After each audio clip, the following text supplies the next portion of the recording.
Thy way, O God, is in the sanctuary. All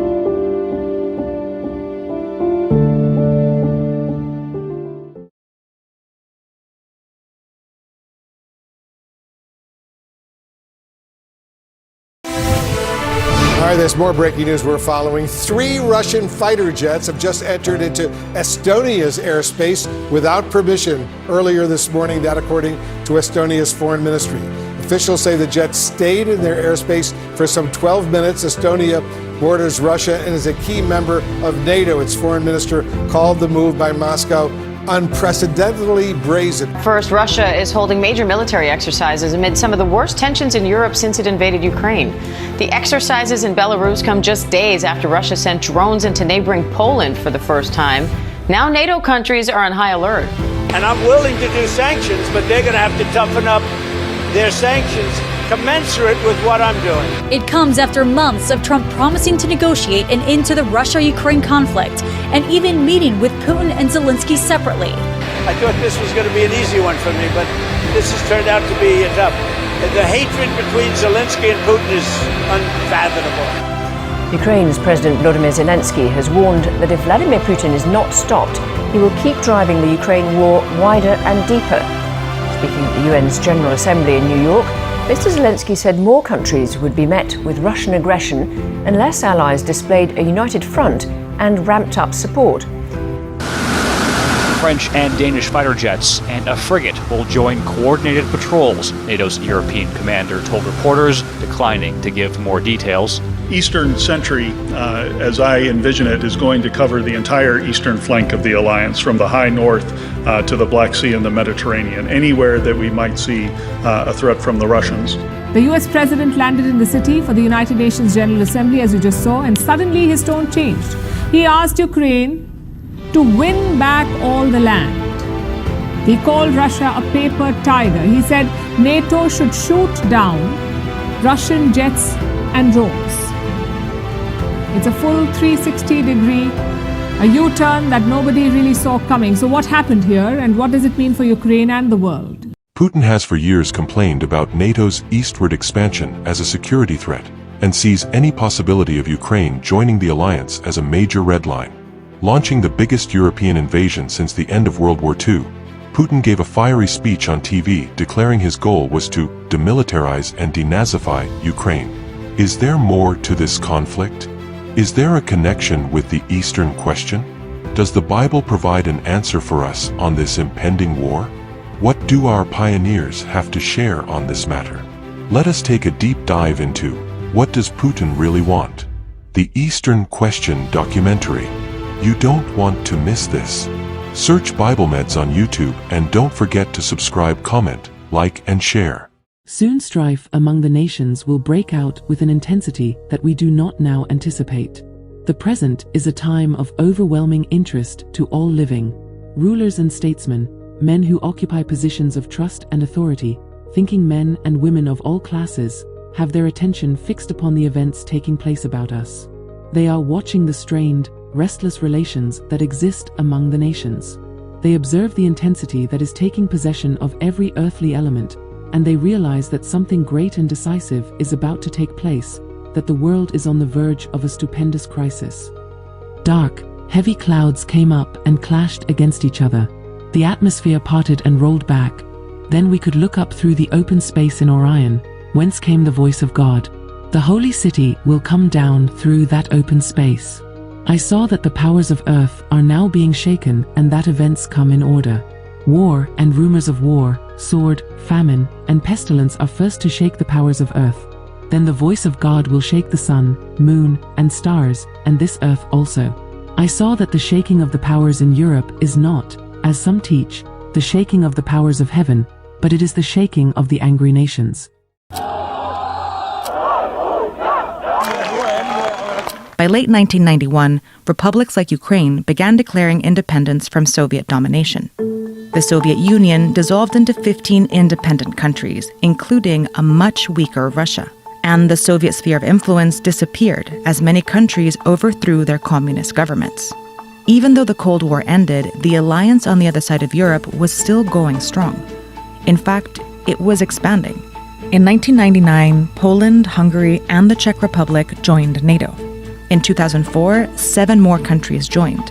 That moved NATO into the old Soviet sphere of influence, making NATO's border with Russia the longest it's ever been. Belarus, Ukraine, and Georgia were now the last post-Soviet countries left between Russia and NATO. But Ukraine and Georgia both wanted to join NATO for a long time, and that made them prime targets for Russia. Ukraine became a NATO partner in 1994, which brought them a step closer to becoming a member. Україна буде в НАТО. Це історична подія для нашого народу. And in 2013, they reached an association agreement with the European Union. But when it came time to sign the deal, Ukraine's pro-Russian government refused. Instead, they chose to strengthen ties with Russia. After the decision was announced, hundreds of thousands of protesters took to the streets to demand the agreement be signed.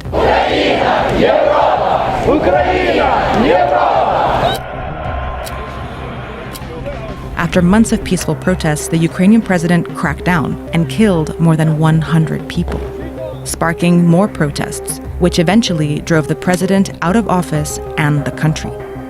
This meant Putin was losing political influence over Ukraine, so he decided to use force instead.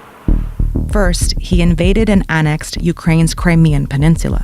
Then, Russia-backed separatists captured the regions of Donetsk and Luhansk and declared them independent of Ukraine. Since then, Ukraine has been locked in a conflict with Russia that has killed 14,000 people and displaced nearly 2 million. For nearly 8 years, Putin has held on to these regions, destabilizing Ukraine and keeping it from moving closer to the West. But in November 2021, Putin decided to go all in. Satellite images showed at least 100,000 Russian troops and military equipment piling up along the border of Ukraine. Putin repeatedly denied any plans to invade, but weeks later, he presented his demands to the West. His main demand was that NATO stop expanding and move its military borders back to where they were in 1997, away from Russia's. Western leaders rejected his demands. Instead, they put forces on standby and reinforced their military presence in Eastern Europe. Back at Ukraine's border, Russian troops continued to gather. And over here, along its border with Belarus, Russia began conducting huge military drills. On February 21st, the threat of war became real. His troops immediately crossed the Ukrainian border into Russian-backed separatist regions under the pretense of peacekeeping. Ukraine announced a state of emergency, and President Zelensky made a direct appeal to the Russian people. Hours later, on February 24th, Putin launched a full-scale invasion in Ukraine. This desire on the part of Russia has been cherished as a sacred legacy since the days of Peter the Great. That famous prince, becoming sole emperor of Russia in 1688, at the age of 16, enjoyed a prosperous reign of 37 years, to 1725, and left to his successors a celebrated last will and testament, imparting certain important instructions for their constant observance. The 9th article of that will enjoin the following policy: to take every possible means of gaining Constantinople and the Indies, for he who rules there will be the true sovereign of the world, excite war continually in Turkey and Persia, establish fortresses in the Black Sea, get control of the sea by degrees, and also of the Baltic, which is a double point, necessary to the realization of our project, accelerate as much as possible the decay of Persia, penetrate to the Persian Gulf, re-establish, if possible, by the way of Syria, the ancient commerce of the Levant, advance to the Indies, which are the great depot of the world. Once there, we can do without the gold of England. The Russian President, Vladimir Putin, seems to be a vehement believer of the saying, history repeats itself. The Russian president recently compared himself to Tsar Peter the Great, a monarch of the Russian Empire. On the 350th anniversary of the monarch's birth, Putin was caught drawing the parallels. Peter the Great was an autocratic modernizer who brought in a number of reforms in the country, from revamping the Russian calendar to bringing down the autonomy of Orthodox Church. He took Russia closer to modernization. And St. Petersburg, which also happens to be Putin's hometown, has been named after the leader. The comparison came as the Russian president highlighted the historic quests of both the leaders to win back Russian lands. But what's interesting is the ambition of these people. Catherine the Great, who followed Peter the Great, she came to the throne in 1762, so that's about 37 years after Peter died. And she reigned all the way to 1796, so that's basically 7 years after the French Revolution. But she picked up on Peter's policies and extended the borders of Russia southward and westward to absorb what they called Nova Russia, New Russia, what we would call Ukraine today. That's partly why there's a big argument over there. The Crimea, which she took off of the Turks, and the Northern Caucasus, the right bank of the Ukraine, Belarus, Lithuania, and other places, but basically took them from the Ottoman Empire and the Polish-Lithuanian Commonwealth. And so she added a massive amount of territory. What she was specifically interested in, though, was what Peter also had wanted, was the warm water ports in the south of Russia in what is the Black Sea, because the northern part would always freeze in the winter, and that would put an end to the Russian Navy. Having the Crimea, and specifically Sevastopol, they would be able to basically launch from here into the Mediterranean and continue on their designs. The Ukrainians took back part of Kharkiv, they took back part of Kherson in the autumn of 2022, but that's what the Russians have got hold of now. Could the Ukrainians get that back in the way that President Trump suggests? Well, they almost certainly can't get Crimea back for the foreseeable future. They probably can't get all of this back, but maybe they could make inroads, maybe they could push the Russians back. Ochomchira is located around this area where we have the occupied region of Georgia, where Russia has effective control.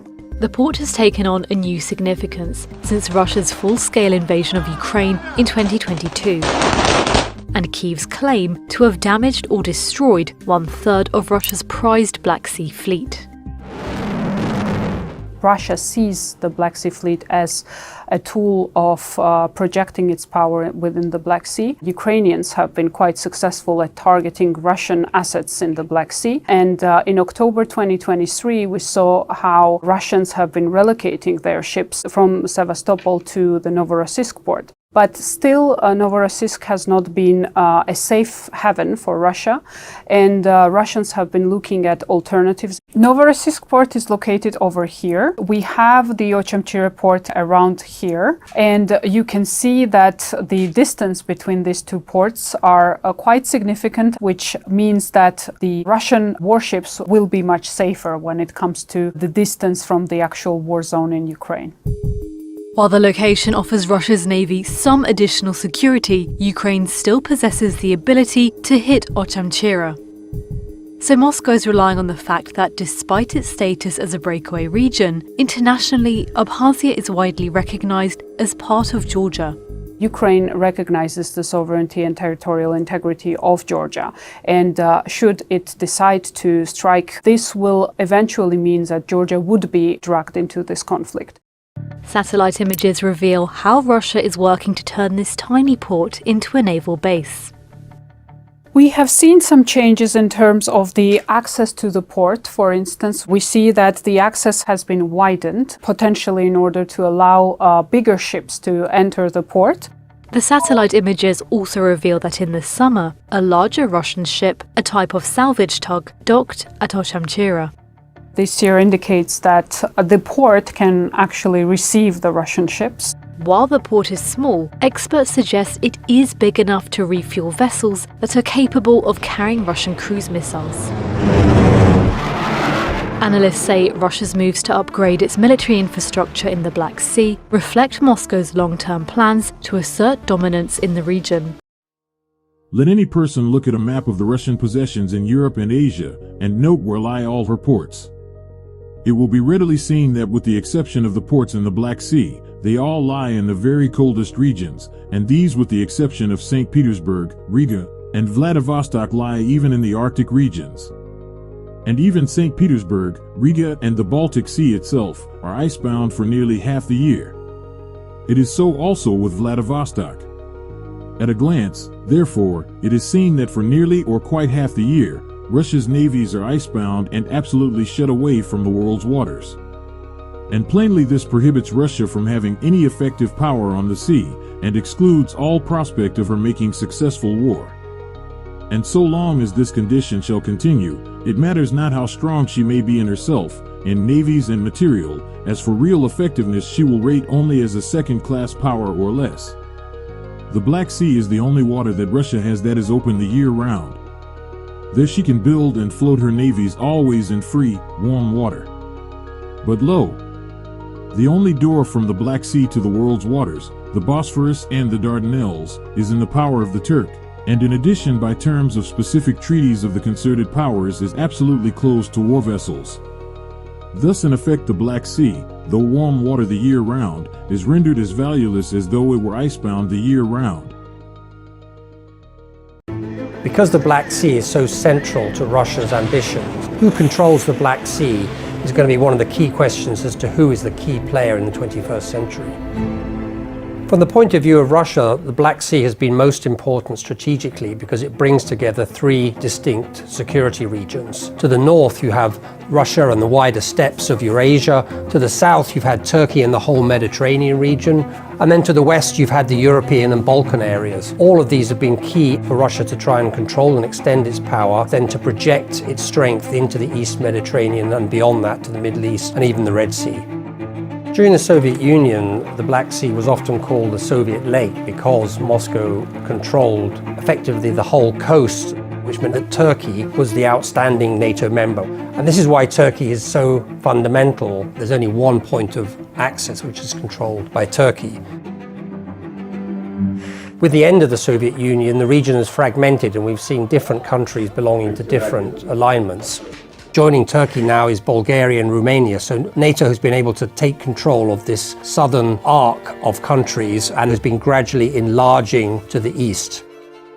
Under President Putin, one of the key goals has been to argue that Russia is a great power. And so controlling the Black Sea has been instrumental for that. First of all, he sought to take control of the South Caucasus, and we saw the 2008 Russia-Georgia war in which Russia essentially annexed South Ossetia and Abkhazia on the Black Sea coast. In the second phase, we've seen Russia trying to project its force into Ukraine, starting in 2014, where Russia first of all seized the Crimean Peninsula, but also became involved in the fighting in East Ukraine. So in 2022, when Russia began its full-scale invasion of Ukraine, I think President Putin would have been quite confident. He gradually extended Russian military strength down through the South Caucasus. He built bases in the occupied areas of Georgia. He had military facilities in Armenia.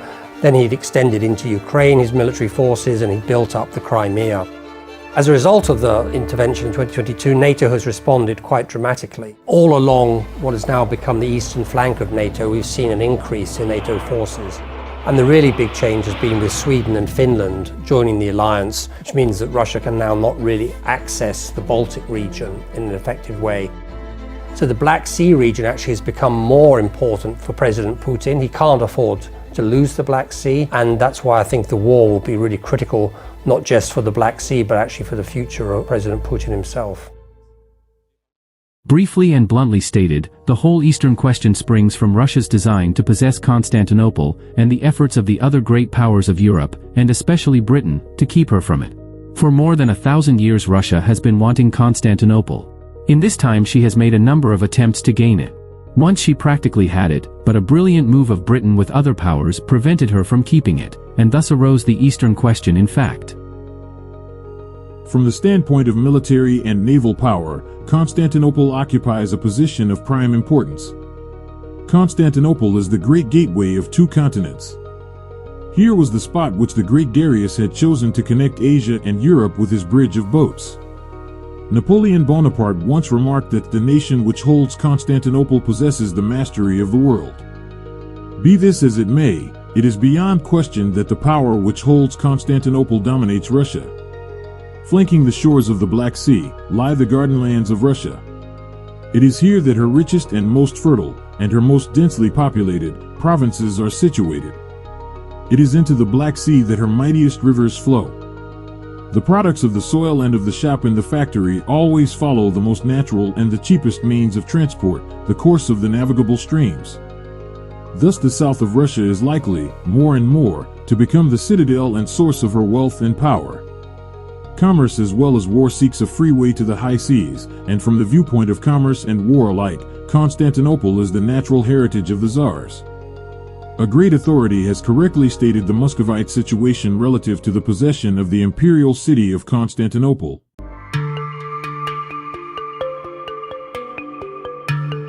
a bridge between East and West. In Turkey, it's not just a metaphor. Here in Istanbul, this bridge spanning the Bosphorus Strait literally connects Europe and Asia. And Turkey is connected to multiple different regions. It borders the European Union. To its north, across the Black Sea, are Ukraine and Russia. It neighbours the South Caucasus and countries in the Middle East. And via the Mediterranean, it's also connected to North Africa. Russian President Vladimir Putin called the shootdown a stab in the back. In any case, neither our pilots nor our jet posed any threat to the Turkish Republic. Putin says his planes were targeting ISIS, but the U.S. says the Russians only started flying in this area in the last few days and were targeting rebels that Turkey supports. Turkish President Recep Tayyip Erdogan has called for a greater NATO presence in the Black Sea to counter Russia, potentially representing a policy shift for Ankara, which has traditionally jealously guarded its role as the sole Western power on the sea. Speaking at a Balkan security conference in Istanbul, Erdogan complained that the sea has become a Russian lake. We should enhance our coordination and cooperation in the Black Sea. We hope for concrete results from the NATO summit in Warsaw on July 8, 9. The Black Sea should be turned into the Sea of Stability. I told the NATO Secretary General that you are absent in the Black Sea and that is why it has nearly become a Russian lake. We should perform our duty as we are the countries with access to the Black Sea. If we do not take action, history will not forgive us. Turkey has temporarily deployed an advanced warning and control aircraft to Lithuania as part of NATO's efforts to strengthen security on its eastern borders. The deployment follows a series of Russian airspace violations that have raised tensions in the region. At sea in the Mediterranean, a vast naval force moves in unison across the waves. Warships cut through the water, helicopters hover above, and submarines prowl beneath the surface. This is Neptune Strike 25-3, one of NATO's most complex and symbolically important military exercises of the year. The exercise, running between September 22nd and 26, 2025, for Turkey, the stakes are particularly high. Positioned between Europe, the Middle East and the Black Sea, Ankara plays a pivotal role in the alliance. Its participation highlights both its strategic geography and its military capability. Turkey is in a difficult situation right now. Let's take advantage of it. Let's drive it out of Central Asia, split its influence in Ukraine, drive it out of the South Caucasus, raise certain forces in Turkey and return to our state what historically belongs to us, Constantinople. Let's raise a cross over the Church of St. Sophia. We will reinstall the cross that is hidden from the people. And we will sing prayers in Aramaic or in Russian. Prepare. Maybe it is enough. Let's take it back. They think the south of Russia is theirs. They think that Siberia and other regions are theirs. Why don't we consider that these territories have never been theirs? Turks and Turkic people are not the same. They should look in the mirror. What do Turkey, Yakut, a Kyrgyz, and a Kazakh have in common? They have nothing in common. It's like saying I'm Chinese. I'm not similar to a Chinese. This is also the case here. We will not even refute this myth. Let them remain a Turkic people and stop here. So let us take advantage of this crisis. Thank God there is a crisis. The crisis must end with a collapse and lead to the annexation of our territories to us. We requested this from him, and he said he was going to send 1 more million tons of grain. Do you know when that will happen? Because as we understand, those exports have not restarted. He said that it was going to be released soon, and we were following the developments. And do you trust him that he'll make good on that pledge?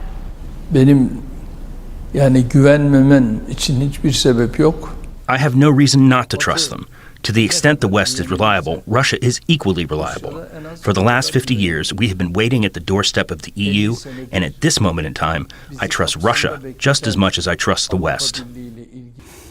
Erdogan has been something of a loose cannon within NATO. Despite NATO's declaration signed by Turkey that labels Russia as the most significant and direct threat, Turkey bought Russian S-400 missile systems and let Rosatom build its first nuclear power plant. Once completed, Russia will effectively control a strategic energy asset on NATO soil. The country also held up Finland and Sweden's accession to the alliance, using its veto to extract concessions from both countries and Washington. It blocked NATO defense plans for Poland and the Baltics and targeted US-backed Kurdish forces in Syria. Within NATO, doubts are growing whether Turkey would truly uphold Article 5. Turkey's newly stated ambition to join BRICS, led by Russia and China, adds another contradiction hard to stomach for both Europe and NATO. Meanwhile, Turkey's support for Ukraine has always been very mercantile, if not sketchy. Erdogan hedged his bets, reaping short-term gains while keeping ties with both Kyiv and Moscow. We have to protect our friendship with Mr. Zelensky and also with Mr. Putin. In his hallmark self-aggrandizement, Erdogan framed his cooperation with Russia as proof of Ankara's independence from the West. Turkey refused to join Western sanctions and soon became a key bypass for circumventing them. During the war's first year, trade between Turkey and Russia nearly doubled, making it Moscow's second largest trading partner after China, while over 150,000 Russians relocated to Turkey. The mostly illegal Russian cash flow helped Turkey avoid a financial crisis during a deep economic downturn. Turkey also profited significantly from Russian energy imports. It reportedly circumvented sanctions by blending and relabeling Russian oil to be sold in Europe. Lacking sufficient resources of its own, it still depends on Moscow for about 40% of its gas and used to import over 70% of its oil from Russia. Thankfully, US sanctions and the G7 price cap have pushed Turkey to diversify its sources, cutting Russian imports from 50% last year to 19% this March. Among the many grave questions before the nations today, one of the gravest is that known as the Eastern Question.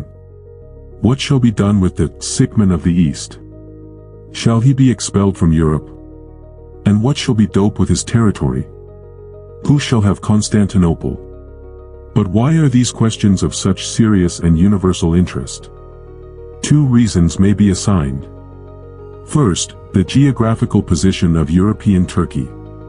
Second, the relation of this event, the expulsion of the Turk from Europe, to another greater event, namely, the beginning of the reign of Christ. The geographical position of Constantinople, the capital of Turkey, makes it a strategic point to the nations of the Old World. This makes the Eastern Question of such political or national significance to the world. This point is made very clear by Peter the Great, one of Russia's greatest rulers, in the policy he outlined for his successors, and which has ever since been Russia's aim. This has been the cherished policy of Russia for 2 centuries, and she has cautiously, yet persistently, worked to this end. But Russia is not the only nation that sees such immense advantages in possessing Constantinople.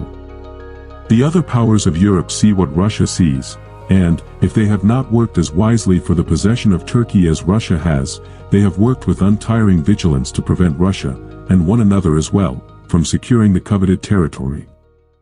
The prevailing narrative among people at the State Department, the Pentagon, multiple policy research think tanks such as Brookings and American Enterprise Institute hold that what Vladimir Putin is attempting to do is rebuild the Soviet Union.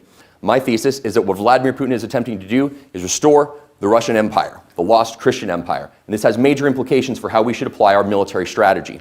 And the reason is, I'd like to illustrate to you what's happening in the world today. This is a map of the former Soviet Union. The countries marked in dark red are former Soviet territories. In 2008, Vladimir Putin launched his war against Georgia, which is a small country at the bottom there. And in 2014, as many folks are aware, he launched his campaign against Ukraine. Now, these are former Soviet territories, so it seems to imply that what he wants is former Soviet territories. Therefore, American scholars believe that these countries are next on his list. Therefore, we have defended them, Latvia and Lithuania. Just last week, we signed a new defense pact with Lithuania to increase our rotational troop presence there. So the prevailing narrative holds that these are the next targets that we need to defend. My thesis is that this is incorrect, and if we do not correct our thesis, and if we do not correct our strategic thinking, we're in for a world of hurt when Russia goes for what it's really looking for, which is this piece of territory, which is not a former Soviet Union area. That is the Turkish Straits, which holds the city of Constantinople. As you will notice, the Black Sea and the Mediterranean Sea are only connected by those tiny, tiny narrow waterways, which means it's an incredibly important geographic location. But let's get into the next point, which is Russia's Byzantine roots. When you look at Russian historians, where do they believe that they are placed in history? What is their role? When you look at Russian historians, they believe very fervently that they are the direct heirs of the old Byzantine Empire. Now, just for context, the old Byzantine Empire was the eastern half of Rome that was intentionally and demonstrably Christian, and their purpose for their existence was to defend Christendom. Russia believes that when Constantinople fell to the Ottoman Turks in 1453, that mantle of Christian responsibility was passed by God to them. This has painted all of Russian history, except for the time of the Soviet Union. This is why the Byzantine military flag and the Russian military flag, which is this imagery was put back on after the Soviet Union, indicates that they are returning to their Byzantine roots. This is Nicholas II, the last monarch of the Russian Empire. And in the tail end of World War I, one of the things he demanded from the other powers was the acquisition of this territory. These are the borders that he drew in 1914. This is what they wanted after World War I. The only reason they didn't get it is because the conference to finalize that holding was in November of 1917, which is when the Communist Revolution happened. The communists swept in, killed the Tsar, killed his entire family, and just to prove how evil they were, they killed his dogs too. So it is proof positive that this episode of history has been seen before. When Russia was on the verge of getting everything it wanted from fulfilling its holy mission, communism swept in and destroyed it. That is what the Russian nationalist believes about this take in history. So then the question becomes, so is there something Russia has to gain from this territory? And the answer is absolutely yes. First off, this would make Russia a Mediterranean naval power. By controlling Constantinople and the Turkish Straits, they control the only vein of water between the Black Sea and the Mediterranean Sea. This allows them to project their naval power into the Mediterranean, where they can combat the United States and Europe. Additionally, this would likely break NATO. NATO is our most important military alliance, and it relies on trust. Every country in NATO needs to believe that if they are attacked, another country will support them. The problem is that Turkey and the rest of Europe, and Turkey's part of NATO, they are already suffering from an ideological split, which is Turkey's becoming more authoritarian and Islamic, and Europe is becoming more nationalist. That is a fissure in our alliance network that Russia would be able to exploit by attacking Turkey, because here's the golden question. If Russia attacks Turkey, who in Europe is willing to risk a nuclear war with Russia to defend them? And that's how you break that alliance network.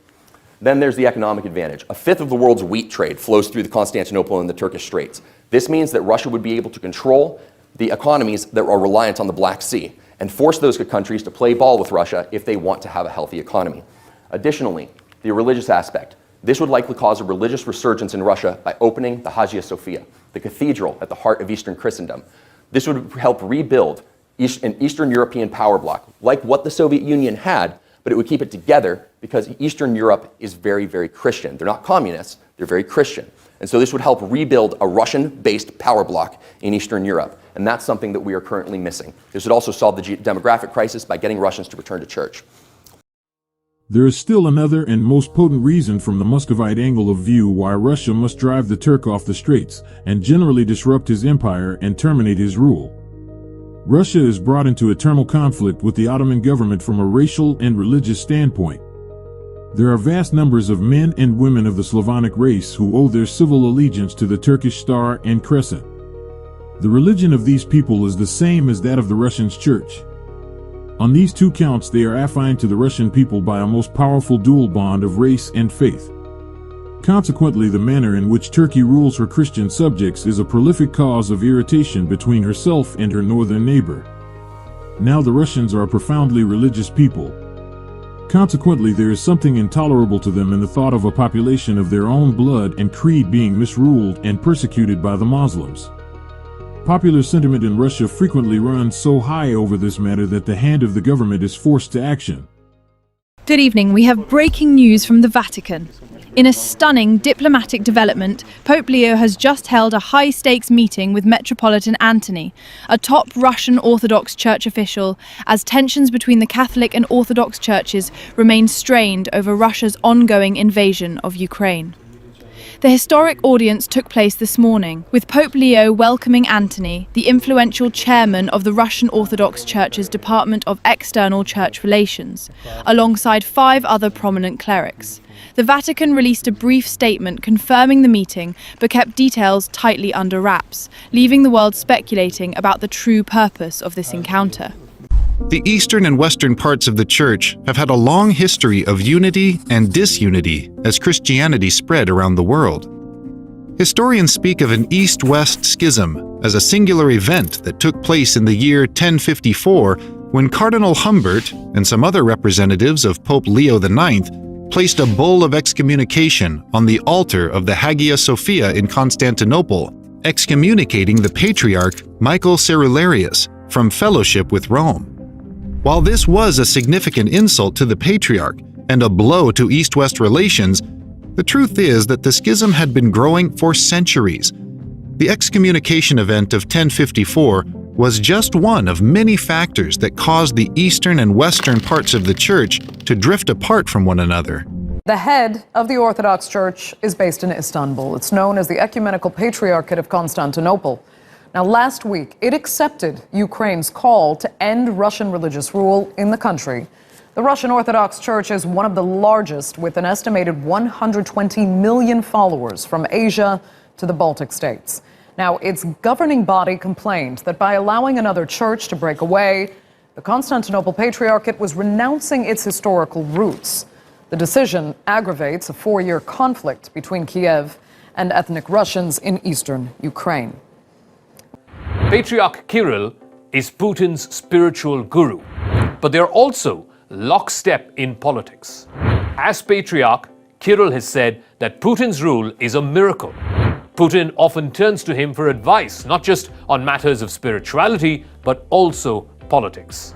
In fact, both Putin and Kirill share the same worldview, that of restoring Russia back to its imperial glory. Patriarch Kirill stressed that everyone who accepts Russian citizenship should be given the sign of the cross, and they should defend their new homeland. He pointed out that Russia is facing the danger of turning from an Orthodox state into an Islamic caliphate for the first time in its centuries-old history. We are at mortal risk of replacing the crosses in our churches with the Islamic crescent for the first time, as was once the case with Saint Sophia in Constantinople. According to Patriarch Kirill, more efforts should be made for the assimilation of migrants. We should make them be close to us in terms of faith and outlook. Otherwise, their culture may prevail. As a result, the Orthodox faith will be in danger, and the holy churches will turn into mosques again. Uncontrolled migration and gradual Islamization are disastrous conditions for multinational Russia and its Orthodox core. Now to Istanbul, where one person's been killed and several injured. On the 28th of January 2024, gunmen burst into Santa Maria Catholic Church in the Turkish city of Istanbul and opened fire, killing one person. At the very same time, we were in another church 20 minutes away, filming the Bishop of Istanbul celebrating Mass. None of us were aware of the tragedy that was unfolding at that very moment, so close by. We were scheduled to sit down with the bishop straight after Mass, who, of course, was in shock. Just during the celebration of the Holy Mass, one faithful in our parish was killed during the consecration. Let us pray. On the part of the government, there is tolerance and freedom. But unfortunately, the daily life of Christians is very difficult, and in some places it could be even dangerous. Turkish people say, Allah korusun, may the Lord keep us from bad people.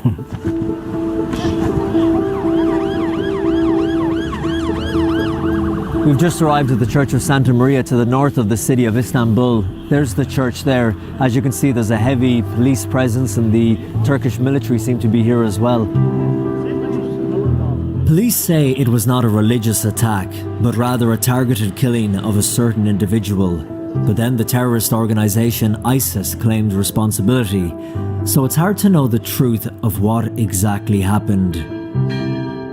This was our very first day in the country, producing a report about the state of the church in Turkey and the challenges that it faces. And we would soon learn from the people that we met that the small church here has to be very careful in what it says and how it says it. This cathedral turned museum, now turned mosque, has always been at the very heart of Eastern Christianity. It's revered as the site of the founding, if you like, of Eastern Christianity in Constantinople, as Istanbul was called back in those days at the end of the Roman Empire. And therefore it holds a particular special place in the hearts of the Russian Orthodox community. And the Patriarch Kirill spoke about this earlier this week in very, very strong terms, saying that converting it to a mosque would be an attack on all of Christian civilization. It would cause deep pain to the Russian people. And he reminded the nation and the world that relations between Russia and Turkey are developing dynamically, he said. So, I mean, all of that is true. I mean, relations between Russia and Turkey, sometimes strained, sometimes positive, are dynamic. So, to the Eastern Church, this is at the very heart of their belief. This is where very early heads of the church were crowned. There's an enormous amount of history and tradition involved here. And this decision by Turkey comes just a week after Russians voted in a plebiscite for a new constitution, which specifically states that Russia is a Christian nation. That's never been in a Russian constitution before, and it kind of also cements the return to power of the Russian Orthodox Church after years out in the cold during the Soviet period, and under President Putin in the last 2 decades, an increasingly close, almost symbiotic relationship with the Kremlin. So for the Russian church, and indeed for the Russian state, this is a big shock, and there will almost certainly be some kind of vocal protests here in Russia, as much as there has been celebration in Istanbul by some today. Thus all evidence goes to show that the Turk must soon leave Europe. Where will he then plant the tabernacles of his palace? In Jerusalem? That certainly is the most probable point. Newton on the Prophecies, page 318, says, "Between the seas and the glorious holy mountain must denote, as we have shown, some part of the Holy Land. There the Turk shall encamp with all his powers, yet he shall come to his end, and none shall help him effectually, or deliver him. Time will soon determine this matter, and it may be but a few months. And when this takes place, what follows? Events of the most momentous interest to all the inhabitants of this world, as the next chapter immediately shows." The Christian at Work of March 15th, discussing the present military situation in Europe, speaks of the rapid increase in war strength, which has taken place in France within a few years past, and the advantage which France and Russia combined would have over the opposing Triple Alliance. It then says, "When the war comes, it will be appalling in fierceness. But whatever be the result, one thing is made very sure. There will be no second Sudan. United, the outlook is favorable to France and Russia. Their dominance would certainly change the map of Europe, and it would certainly result in driving the Turk back to his Asiatic possessions, and France might acquire the greatly coveted boundary line of the Rhine. The particular point of interest in this is its bearing upon the Eastern question. The general expectation seems to be that the coming war will extinguish the European portion of Turkey. It will not take long after that to extinguish the Asiatic portion. Then the king of the North conies to his end, Dan 11:45, and the symbolic Euphrates, Revelation 16 verse 12, dries up. But on the Eastern question, as on 1,000 other problems, the Word of God furnishes a sure philosophy. Biblical prophetics explain worldly politics. The Bible says of the Turk that he shall come to his end, and none shall help him. Abdul Humid or Mehmed V, Young Turk or no Young Turk, Salonikans or no Salonikans, Pallas Camarilla or no Pallas Camarilla, the Turkish ship of state steams steadily into the whirlpool, and the vortex of which she will go down in defeat amid a time of trouble, such as never was since there was a nation even to that same time. This is the all-overwhelming thought, the crowning inspiration in the preaching of the Eastern question. Forever let it be settled that we are dealing with prophetics and not with politics, and that the Turkish question, now upon the hearts and lips of hundreds of thousands, of millions of men and women, is God's great sign that the 7 last plagues and the end of the world are at hand. The Eastern question is a mighty weapon in our hands by means of which to convict men and women and lead them to the salvation that there is in Jesus Christ. Thank you for watching, and don't forget to subscribe, comment, like, and share. God bless.